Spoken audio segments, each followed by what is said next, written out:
Bonsoir, chers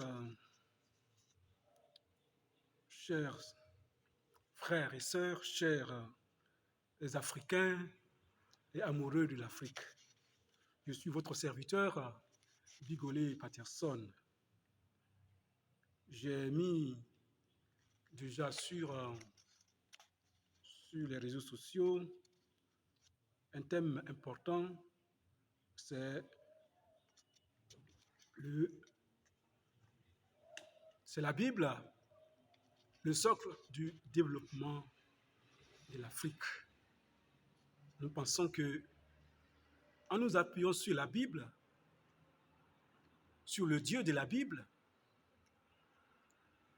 l'Afrique peut recouvrer l'indépendance. Et pour ce faire, nous avons indiqué trois initiatives, trois choses à faire pour cette soirée. Nous commençons par la première chose qui consiste à prier pour l'Afrique. Et notre premier sujet aura un caractère général. Alors nous commençons la prière. Seigneur, le Dieu du ciel, le Dieu d'Israël, Seigneur Jésus, je t'apporte l'Afrique. C'est un continent en retard qui manque d'outils pour son développement, pour sa survie. Il n'est pas développé. Il n'a pas les moyens pour subvenir à ses besoins, pour prendre en charge ses fils et ses filles. L'Afrique est comme un père pauvre qui ne peut pas subvenir aux besoins de ses enfants. C'est pourquoi nous te demandons, cher Seigneur, l'industrialisation de l'Afrique. Que tu interviennes pour que l'Afrique soit industrialisée. Que l'Afrique ait une économie forte.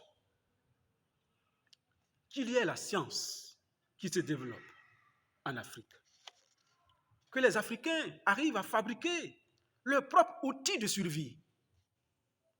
Que la technologie trouve ses lettres de noblesse en Afrique. Qu'on ait nos inventeurs, comme l'Europe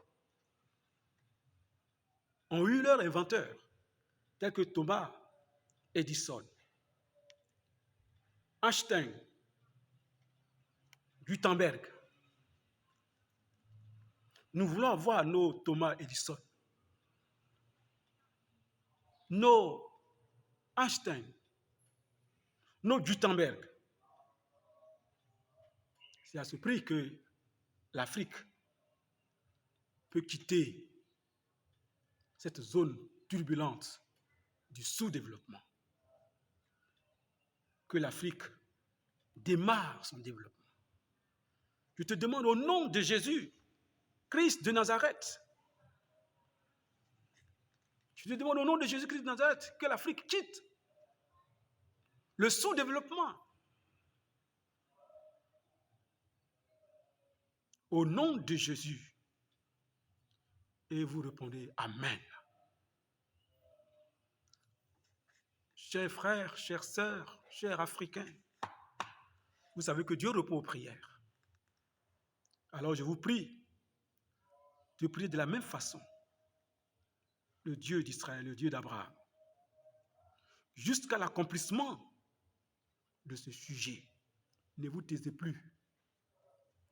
De la même façon que vous priez pour vos familles, de la même façon que vous priez pour que Dieu puisse vous bénir, pour que vous puissiez avoir la richesse,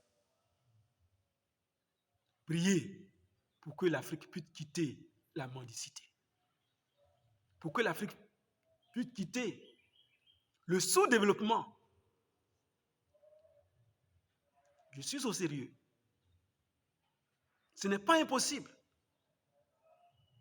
Pendant nos enseignements, nous en parlerons. Mais c'est le premier sujet qui a un caractère général.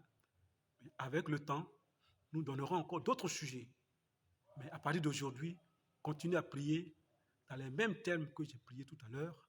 Mais vous pouvez aussi trouver vos sujets de prière par rapport au développement de l'Afrique. Vous-même, vous regardez l'Afrique, les fils de l'Afrique. Faites la comparaison entre l'Afrique et l'Europe et les autres continents.